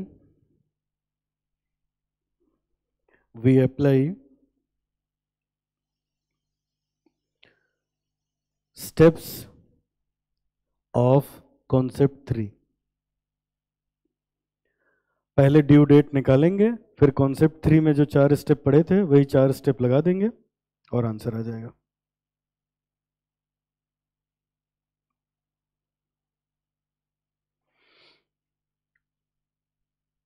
ठीक है, शुरू किया जाए। अब ये देखो बेटा, एक चीज आपको लिखवाई थी मैंने कॉन्सेप्ट 2 में, इसको अभी समझाया भी नहीं है। अब ये ड्यू डेट से बिलोंग करता है, तो अभी जब क्वेश्चन लगाना शुरू करेंगे तो ये पॉइंट आने लगेंगे, तब मैं एक एक यहीं से रीड कराऊंगा। ठीक है, तो आ जाओ जरा, एक क्वेश्चन से इसकी हम शुरुआत करेंगे और वो है क्वेश्चन नंबर 12। आपके एग्जाम में आ चुका है 1995 में।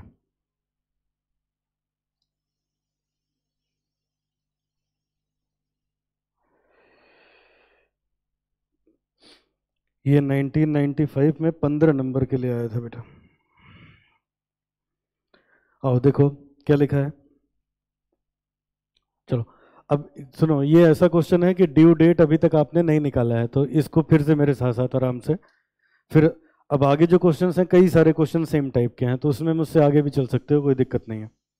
कहता है calculate average due date from the following information. अब ये देखो, ये डेट ऑफ बिल है। अब मुझको एक बात बताओ, बिल उस डेट पे बनता है जिस डेट पे ट्रांजैक्शन होता है, ड्यू डेट का बिल थोड़े ना बनता है। बताओ सब लोग। तो इसका मतलब ये जो डेट दी है मुझे, ये ट्रांजैक्शन डेट दी है, ना कि बिल डेट दी है, ड्यू डेट दी है। और बिना ड्यू डेट के मेरा क्वेश्चन लगेगा नहीं। तो अब ट्रांजैक्शन डेट दी है, तो अब एक कॉलम बढ़ गया। जब पहले सवाल लगाया था तो डायरेक्ट ड्यू डेट लिखा था, अब एक कॉलम और बढ़ाना पड़ेगा ट्रांजैक्शन डेट का, और फिर बीच में टर्म लिख दो तो और बढ़िया है कि ट्रांजैक्शन डेट ये थी, इतने दिन का उधार था, तो ड्यू डेट ये आई, फिर आगे सवाल लगा दो। समझ आए? अच्छा अब देखो जरा इधर।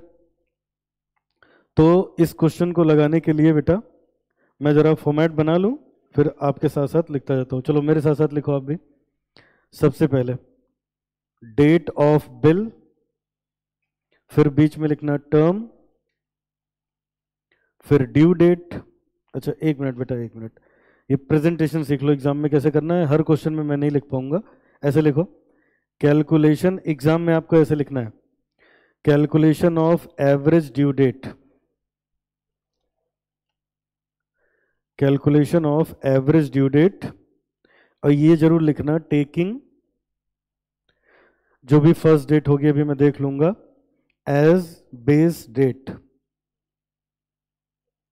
ये आप जरूर मेंशन करेंगे कि किसको आपने बेस डेट लिया है। फिर date of bill, term, due date, number of days from base date, product. अब जैसे ही ये कंप्लीट हुआ तुरंत हमारा आंसर आया। अब चलो मैं क्वेश्चन पढ़ता जाऊंगा, लिखता जाऊंगा। 10 अगस्त 1994 पहली डेट है। 10 अगस्त 1994। टर्म था, 3 महीने के लिए उधार दिया गया था, 3 मंथ, और 6,000 रुपए के लिए था। अमाउंट का तो कॉलम में नहीं बनाया, चलो यहां कर लेते हैं। 6,000 रुपए के लिए था। दूसरी डेट है हमारे पास 23 अक्टूबर 1994। 23 अक्टूबर 1994, 60 डेज के लिए, और अमाउंट इसका दे रखा है 5,000। 4 दिसंबर 1994, उधार दिया था 2 महीने का, 4,000।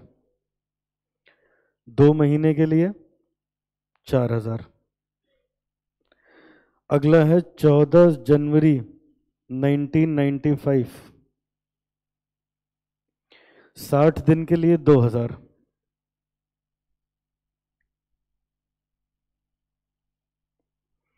8 मार्च को 2 महीने के लिए 3,000।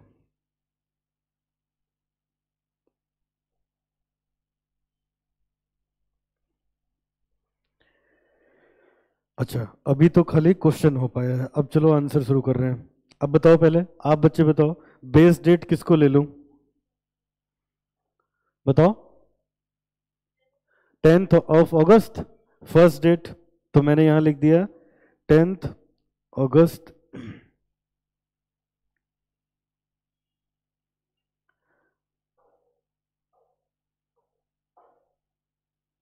अभी एक काम रुको बेटा, ये जो डेट होगी बेस डेट वो ड्यू डेट में से निकालते हो ना, तो अभी तो ड्यू डेट निकाला ही नहीं, तो पहले ड्यू डेट निकाल लिया जाए तब होगा ना, वो तो ट्रांजैक्शन डेट हो जाएगी, है ना।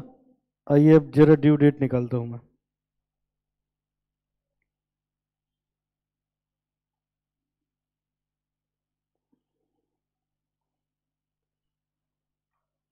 पहली ड्यू डेट जो होगी उसी को ले लेंगे,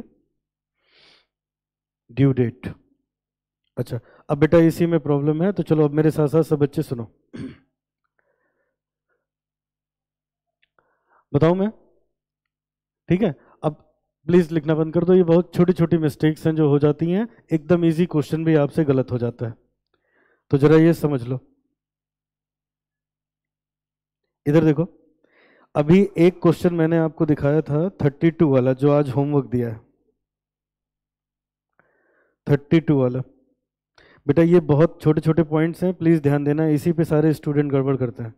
ये बताओ, सब लोग सामने देखो, इसमें ट्रांजैक्शन डेट भी दी है, ड्यू डेट भी दी है, तो इसमें कुछ जोड़ने घटाने की जरूरत नहीं है आपको, जब ड्यू डेट दी है तो बस यही ड्यू डेट है, इसी से सवाल लगाओ, समझ आए। और ये बात मैंने नोट भी कराई है, जरा इधर देखना। पहला point, if there is any specific date in the bill और invoice then due date will be that specific date.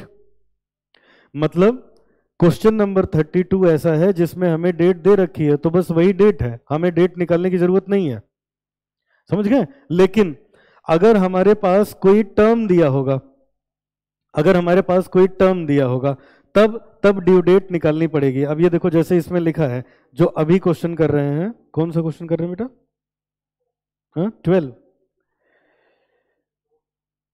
ये देखो, अब इसमें लिखा है इस दिन उधार दिया, 3 महीने के लिए उधार दिया, तो ये टर्म दे रखे हैं, टर्म दे रखे हैं, तो हमें ड्यू डेट निकालनी पड़ेगी।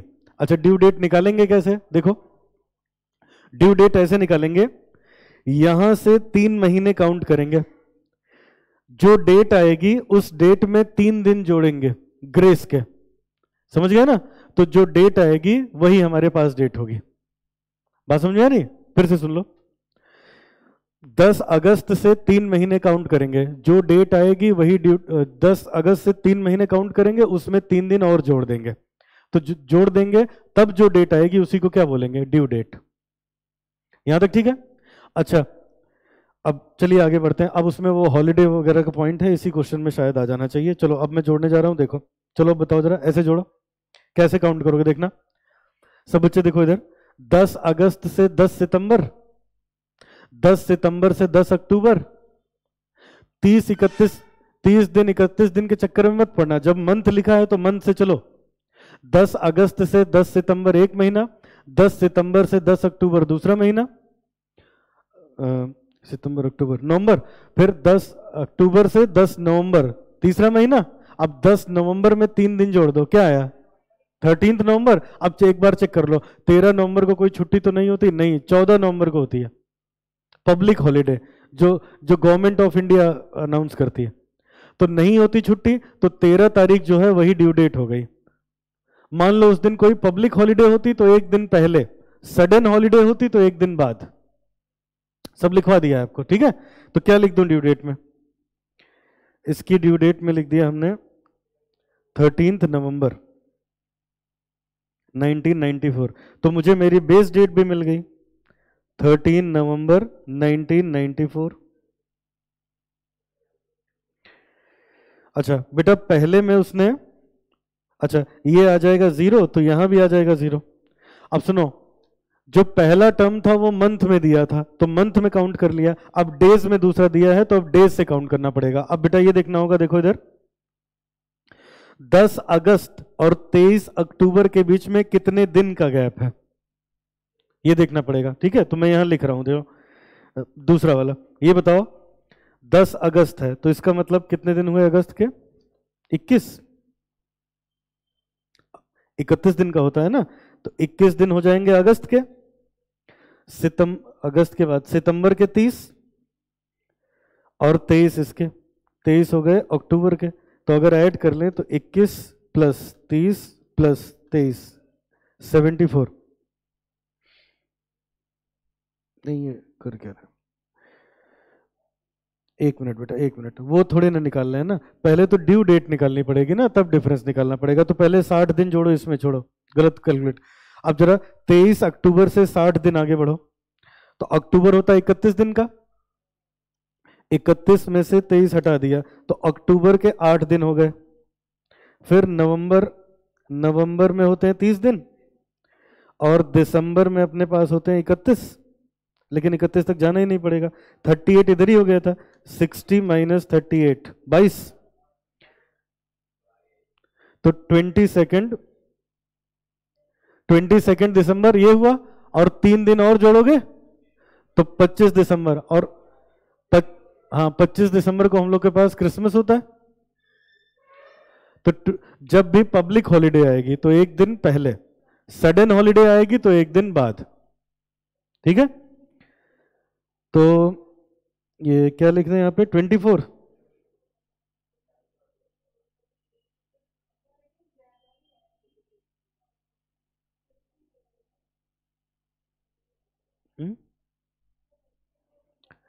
सुनो बेटा, ये बताओ 23 अक्टूबर है, 8 दिन और ऐड कर दिया तो अक्टूबर खत्म हो गया ना। फिर ये नवंबर हो गया तो 38 ये हो गए, 60 ऐड करने थे तो कितने बचे, 22 डेज ही तो और बचे,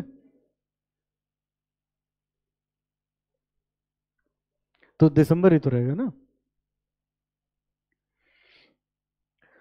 94। हाँ अब जरा देखो बेटा, चलो पहले ये डेट्स निकाल लेते हैं फिर डिफरेंस निकालेंगे। अब चलो 4 दिसंबर से 2 महीने बताओ, 4 दिसंबर से 4 जनवरी, और 4 जनवरी से 4 फरवरी, और 4 फरवरी में 3 दिन ऐड कर दोगे तो 7 फरवरी 1995। यहाँ आओ चलो, 14 जनवरी से 60 दिन, तो इधर चलो मैं जोड़ता हूं, 14 जनवरी से 60 दिन, देखो बेटा 14 जनवरी, तो इसका मतलब जनवरी होती है 31 की, 31 माइनस 14, 17 डेज हो गए जनवरी के, और 28 हो गए फरवरी के।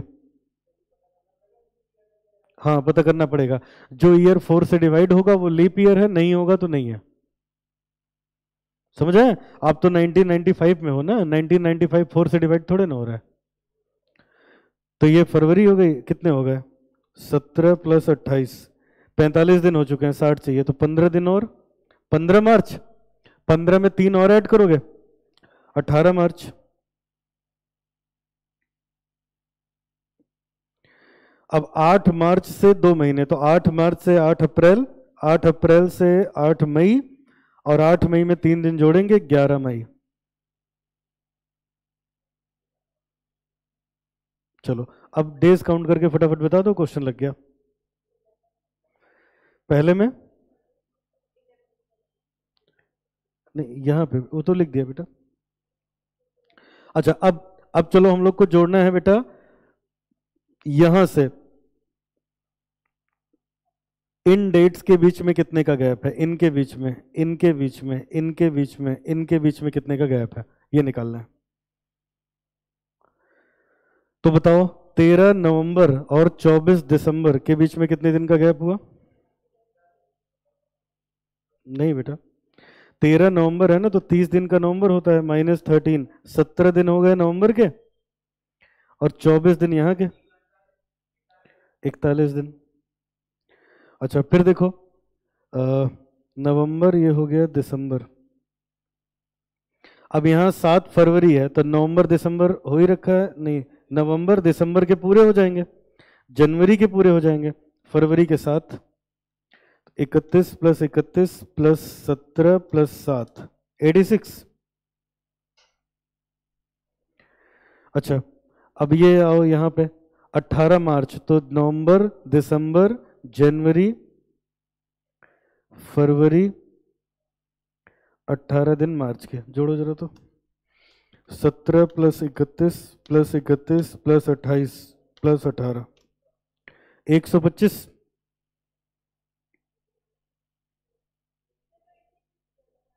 कौन सा बेटा? थर्ड वाले में, थर्ड वाला कहाँ तक था?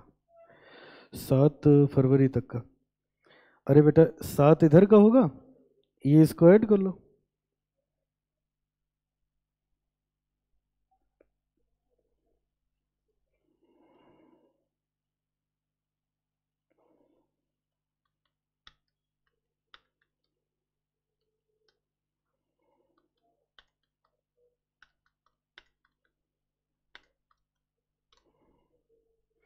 अच्छा आखिरी वाला देखो, मई तक जाना है, तो फरवरी के बाद ये हो गया मार्च, फिर अप्रैल, मई में 11, तो ये आ गया 17 plus 31 plus 31 plus 28 plus 31 plus 30 plus 11, 179।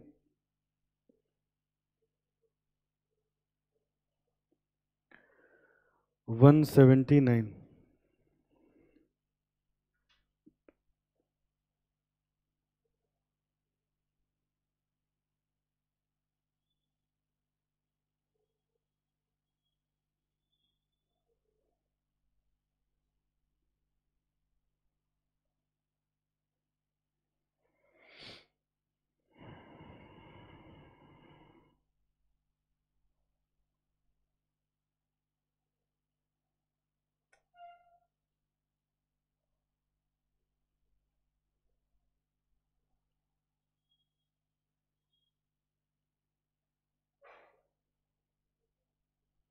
तो ये 0 आ गया, 5000 इंटू 41, 205,000, 86 इंटू 4000, 344,000, 125 इंटू 2000, 2,50,000, 179 इंटू 3000, 537,000, इसका टोटल कितना बेटा?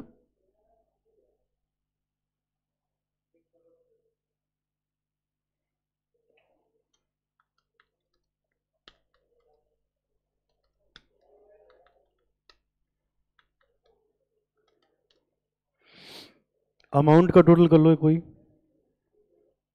20। अब फॉर्मूला लगा दो,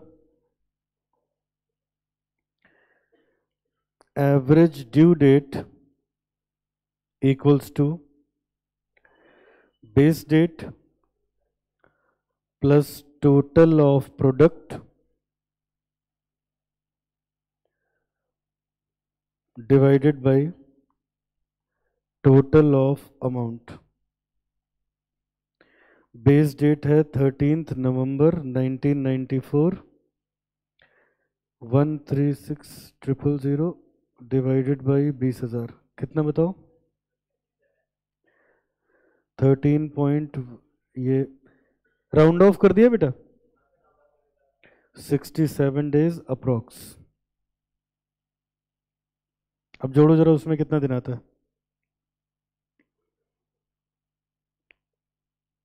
17 दिन हो जाएंगे नवंबर के, 31 दिन हो जाएंगे दिसंबर के, कितना हुआ ये? 17 और 31, ये हो गया 48 डेज। 48 माइनस 67, 19 दिन और, तो 19 जनवरी। जनवरी बेटा,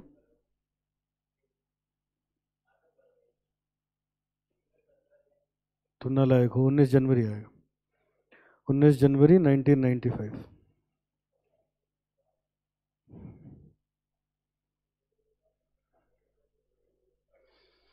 एग्जाम में यही प्रेजेंटेशन रखनी है, ये फॉर्मूला भी आपको लिखना है ऐसे।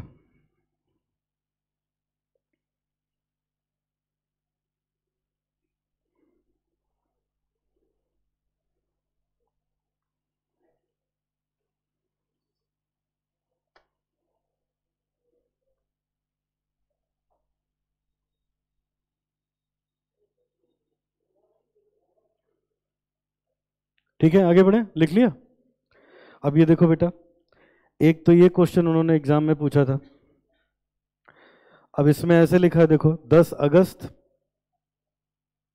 और ये है 12। देखो सेम क्वेश्चन फिर एग्जाम में पूछा है, यही है 1997 में, इस बार 10 नंबर का पूछा। अपना देख लो सारी डेट वही है, 10 अगस्त, ये ईयर एक बढ़ा दिया है 3 महीने के लिए, 6000 यहाँ भी था।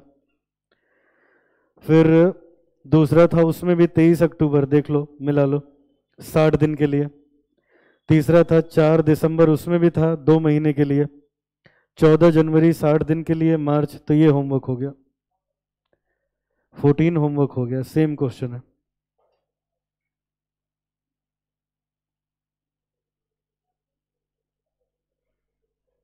फोर्टीन होमवर्क हो गया। एक दूसरा क्वेश्चन अब हम करने जा रहे हैं, क्वेश्चन नंबर 16। और चलो उसको आप लोग भी ट्राई करो खुद से।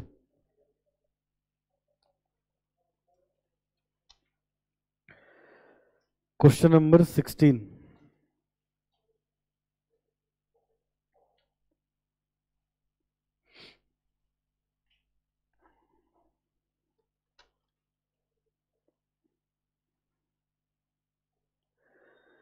होमवर्क में एक और है 17।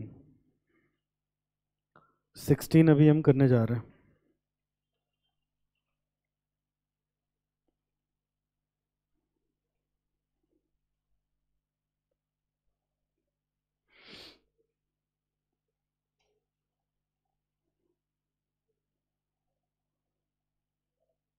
चलो लगाओ बेटा फटाफट 16। चलो मैं इसको फ्रीज कर रहा हूँ, खुद से लगाओ, मैं भी लगा रहा हूँ, बाद में आंसर मिलाएंगे। स्क्रीन पे क्वेश्चन है, फटाफट लगाओ।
8, करेक्ट।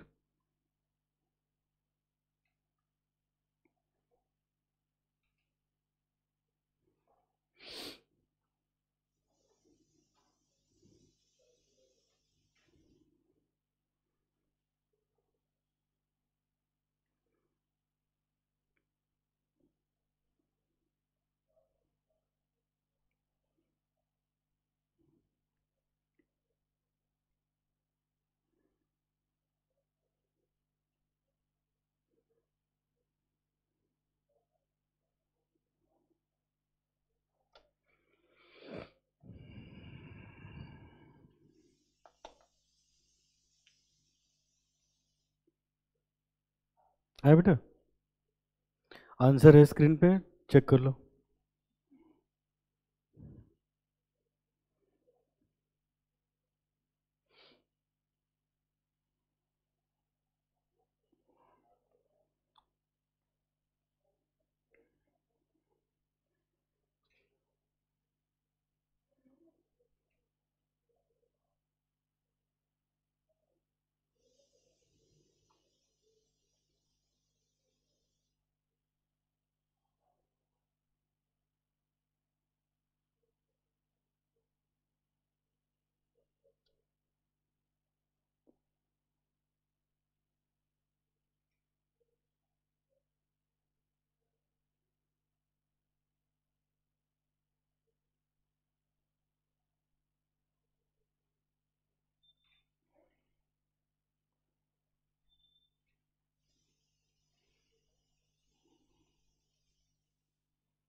हो गया बेटा?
चलो नेक्स्ट क्वेश्चन देखो। क्वेश्चन नंबर 22, ये भी एग्जाम में आ चुका है बेटा, और ये इंपॉर्टेंट क्वेश्चन है।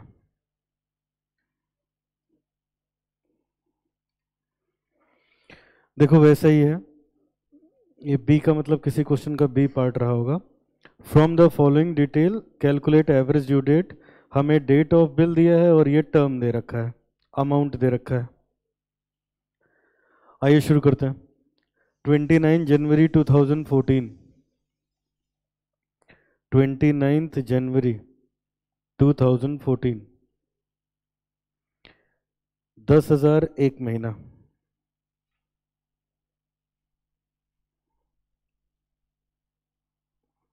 20 मार्च 2014,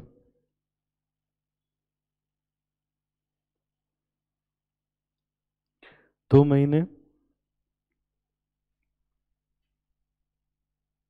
8,000।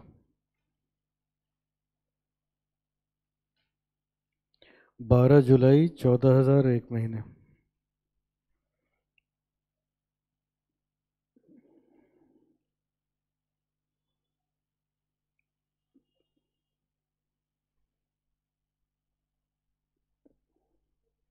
10 अगस्त 12,000 2 महीने।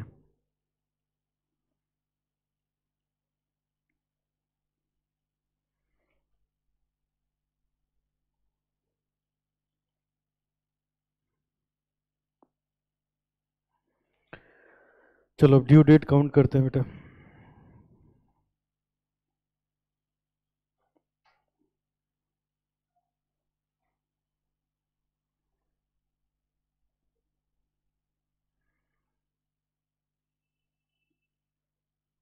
लिख लिया इतना।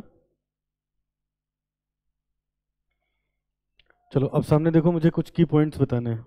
1 मिनट जरा सामने देख लो, इसीलिए क्वेश्चन करवा रहा हूँ, वरना सेम चीज है। ये देखो बेटा, 29 जनवरी दिया है और 1 महीना दिया है। तो सब बच्चे सुनना ध्यान से पहले, 29 जनवरी से 1 महीना होता है 29 फरवरी को। लेकिन 2014 में, क्योंकि 2014 4 से डिवाइड हो नहीं रहा है, तो 29 दिन की फरवरी होगी ही नहीं, 28 की ही होगी। तो 28 को ही 1 महीना मान लिया जाएगा। ये बात मैंने ऊपर लिखवा दी है। ये देखो, if the month in which the period would terminate has no corresponding day, the period shall be held to termination on the last day of such month. अगर कोई करस्पॉन्डिंग डेट नहीं होगी तो जो लास्ट डेट होगी उसी दिन 1 महीना मान लिया जाएगा। तो इसका मतलब 28 फरवरी को 1 महीना हो गया। 28 फरवरी में 3 दिन जोड़ो तो 3 मार्च। तो जो इसकी ड्यू डेट बन गई वो 3 मार्च। और मैं ऊपर लिख सकता हूं 3 मार्च 2014।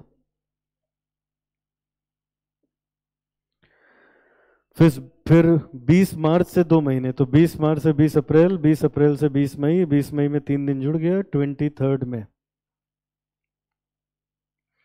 12 जुलाई से 1 महीना, 12 जुलाई, देखो 12 जुलाई से 1 महीना, 12 अगस्त, 3 दिन जोड़ा 15 अगस्त, 15 अगस्त को पब्लिक हॉलीडे, तो 1 दिन पहले 14 अगस्त। 10 अगस्त से 2 महीने, तो 10 अगस्त से 10 सितंबर, 10 सितंबर से 10 अक्टूबर, अक्टूबर में 3 दिन जोड़ा तो 13 अक्टूबर। यही ना। अब आओ डेज काउंट कर लो, पहला वाला तो 0 हो जाएगा। 3 मार्च और 23 मई के बीच में कितने दिन हुए? हाँ, मई है बेटा, तो 31 - 3, 28 दिन हो गए मार्च के, 30 दिन हो गए अप्रैल के, 23 दिन ये 81। 28 + 30 + 23 81। 81 × 8 648,000। अब 3 मार्च से 14 अगस्त, मार्च, अप्रैल, मई, जून, जुलाई, अगस्त। 28 + 30 + 31 + 30 + 31 + 14, 164 इंटू 4,000, 14,000। 2296,000। अगस्त, सितंबर, अक्टूबर। 28 + 30 + 31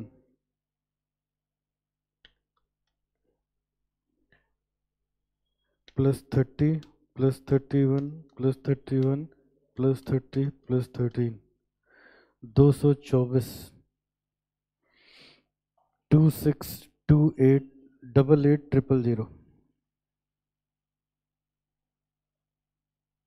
इसका टोटल आ गया 5632,000। इसका टोटल आ गया 44,000। और अब फॉर्मूला लगा देते हैं। एवरेज ड्यू डेट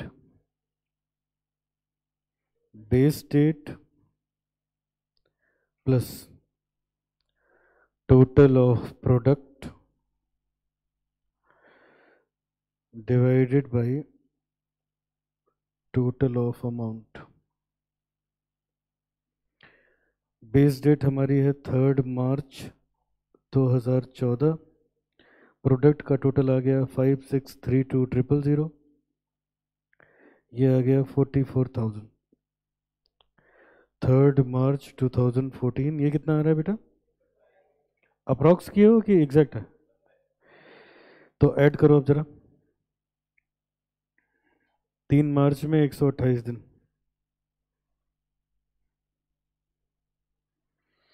28 दिन मार्च में हो जाएंगे, 30 दिन अप्रैल में हो जाएंगे, 31 दिन मई में हो जाएंगे, 30 दिन हो गए जून में। अब चेक कर लो यहाँ तक हुआ कितना। 30 + 30 + 31 और +28, 119 दिन हो गया। 9 दिन तो 9 जुलाई, 9 जुलाई ये आ गया average due date.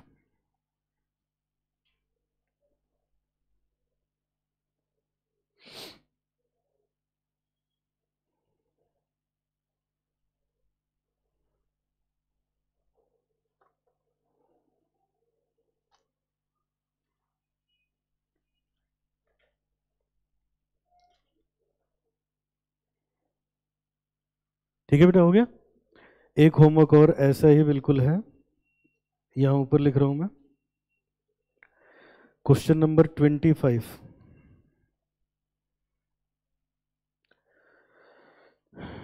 Question number 25 ये आपका होमवर्क है, बिल्कुल ऐसे ही है। अच्छा, अब हम आगे बढ़ेंगे बेटा। 4 कॉन्सेप्ट किए थे हमने, हेडिंग डालो concept number 5।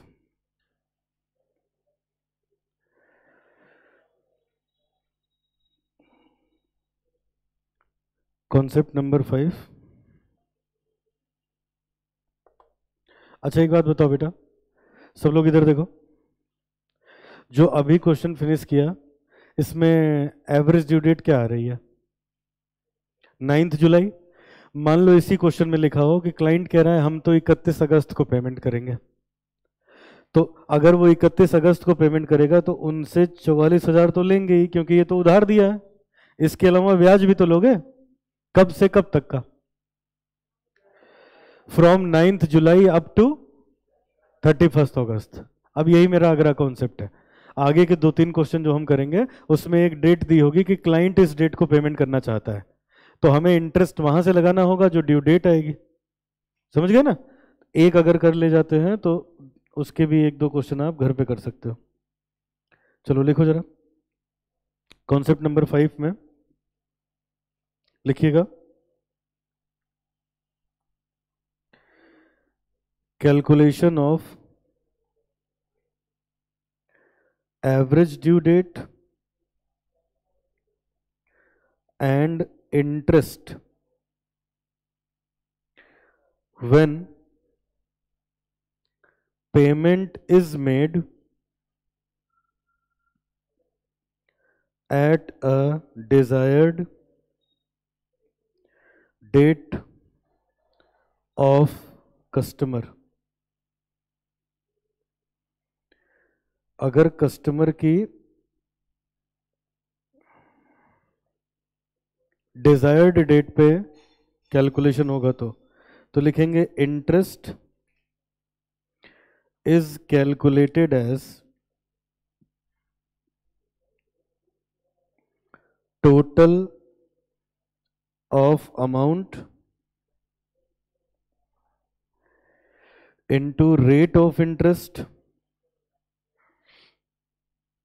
divided by 100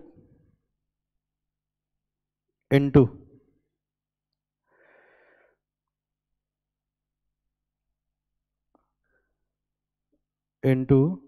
time gap between due date and desired date.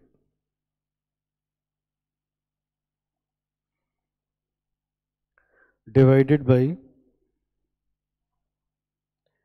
365.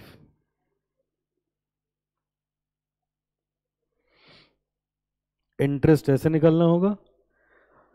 तो अब बेटा इसके लिए हमारे पास है क्वेश्चन नंबर 13। अब क्वेश्चन कोई भी हो, एवरेज ड्यू डेट तो निकाल ही सकते हो।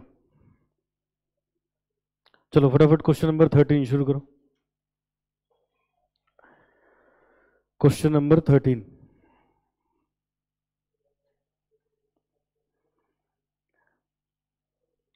Calculation of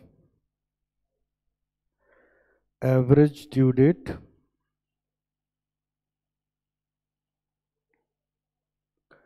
taking as base date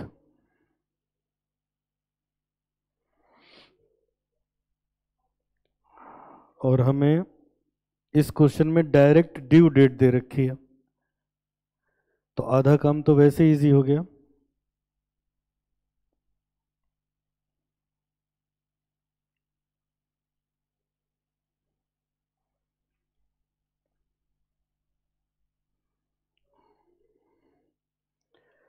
question number 13,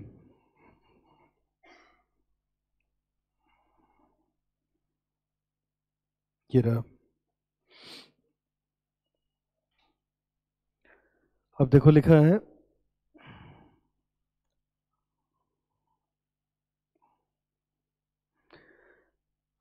बेटा जरा एक पॉइंट देखना सामने, सब लोग स्क्रीन पे देखो। देखो यहाँ लिखा है 10 अप्रैल को उसने 5,000, 16 मई को 10,000, 9 जून को 3,000, ये तो दिया है। और यहाँ लिखा है 1 अप्रैल को भी 2,000 रुपए उधार था, है ना। ये देखो क्या लिखा है, हरी ओज राम 2,000 ऑन 1 अप्रैल। 1 अप्रैल को ही 2,000 लौटा देने थे। तो इसका मतलब ये हुआ, जब मैं क्वेश्चन लगाऊंगा बेटा तो यहां मैं पहले लिख दूंगा कि 1 अप्रैल को 2,000 तो ऐसे ही उधार था, ये पुराना बकाया था, ये हमें दे देना चाहिए था, तो ये हमने टाइम पे दिया नहीं। इसी को बेस डेट ले लेंगे, 1 अप्रैल जो भी दे रखा है ईयर 1996, इसी को ले लेंगे बेस डेट, ये 0 हो जाएगा, ये भी 0 आएगा। अब आगे देखो, अब कह रहे हैं 1 अप्रैल से 30 जून के बीच में ये ट्रांजैक्शन और हुई हरी और राम के बीच में। अब ये देखो बार बार क्या हो रहा है, हरी ने सामान खरीदा, हरी ने लोन लिया, फिर हरी ने सामान खरीदा, तो वन पार्टी का ही तो ट्रांजैक्शन हो गया ना, एक ही पार्टी बोरो कर रही है, समझ आए। तो इसका मतलब यहां हम लिख सकते हैं 10 अप्रैल। अच्छा ये देखो बेटा, 10 अप्रैल को इसने उधार लिया, कोई टर्म नहीं दिया है, तो इसका मतलब उसी दिन पैसे दे देने चाहिए थे। बताओ सब लोग, या तो टर्म दिया जाए ना, तो इसका मतलब ये जो डेट्स दिए हैं वो मुझे क्या दे रखी हैं, ड्यू डेट दे रखी हैं, क्योंकि अगर ड्यू डेट ना होती तो टर्म तो होता एटलीस्ट। तो यहां हम लिखेंगे आगे 10, क्या था 10 अप्रैल, ये 1 अप्रैल था 1996 को उसने 5,000 का सामान खरीदा। फिर बेटा 10,000 16 मई को, 16 मई को 10,000, 9 जून को 3,000,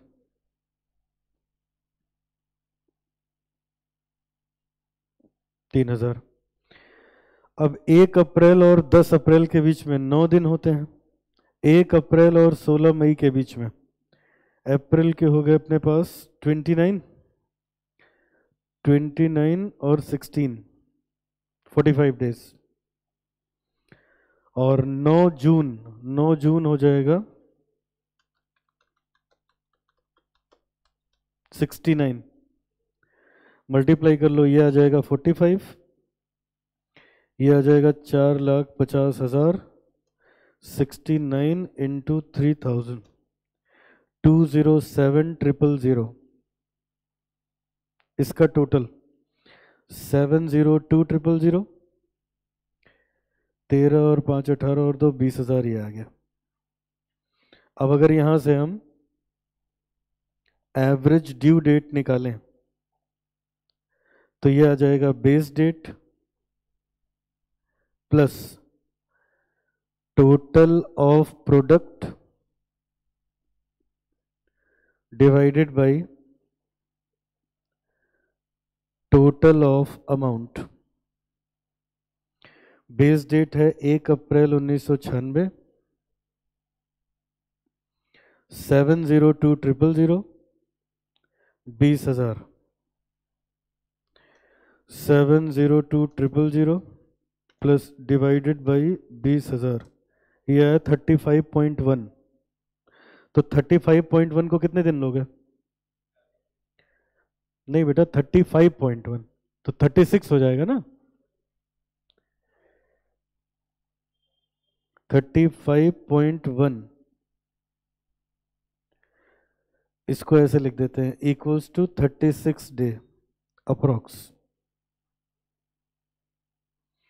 अब जोड़ो जरा, 1 अप्रैल में 36 दिन, 29 दिन तो अप्रैल के ही हो गए, अप्रैल पूरा हो गया, 36 माइनस 29, 7 दिन बचा तो 7 मई। तो अब ये बताओ, जो हरी है इसको पेमेंट कब करना चाहिए? 7 मई को। और ये देखो पेमेंट कब कर रहा है, ये देख लो, ये एक आखिरी पॉइंट है।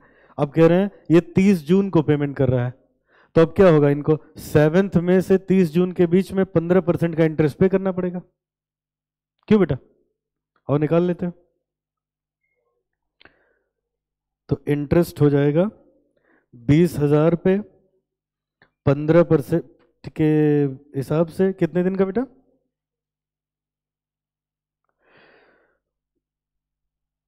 7 मई से इंटरेस्ट फॉर द पीरियड 7 मई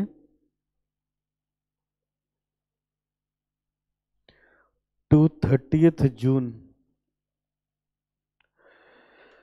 तो 31 माइनस 7, 24 दिन मई के हो गए और 30 दिन उधर के हो गए, 54।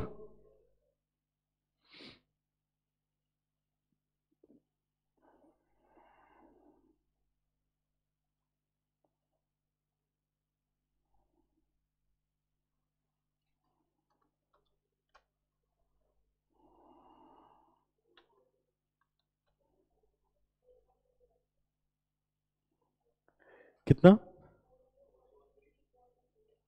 443.83।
ठीक है बेटा, आ गया समझ? अच्छा, एक पॉइंट और देख लो, वैसे ये खत्म हो गया है। ये देखो सब लोग सामने देखो, एक एक की पॉइंट है बेटा। यहां पे 54 नहीं, 55 डेज का इंटरेस्ट चार्ज होगा। असल में क्या है, 7 को तो पेमेंट कर ही देना चाहिए था ना, 7 को पेमेंट कर देना चाहिए था, और वो 7 छोड़ो, वो जाके पेमेंट कर रहा है 30 जून को, तो हम 7 को इंक्लूड करके काउंट करेंगे। बात समझ में आई? 7th को तो पेमेंट कर देना चाहिए था ना उसको, 7 को पेमेंट नहीं करेगा तो वो जो ड्यू डेट थी उसको काउंट करके लेके चलेंगे, है ना? यही लिख दो, ड्यू डेट इज इंक्लूडेड।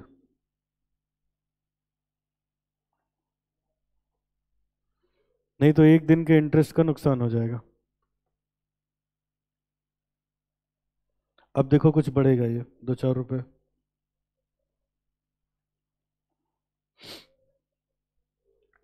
452.05। तो ये आपको एक की पॉइंट ध्यान रखना होगा।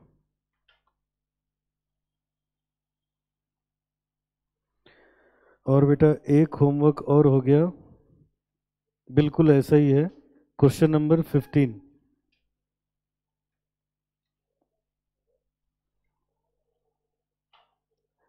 क्वेश्चन नंबर 15 आपका होमवर्क है,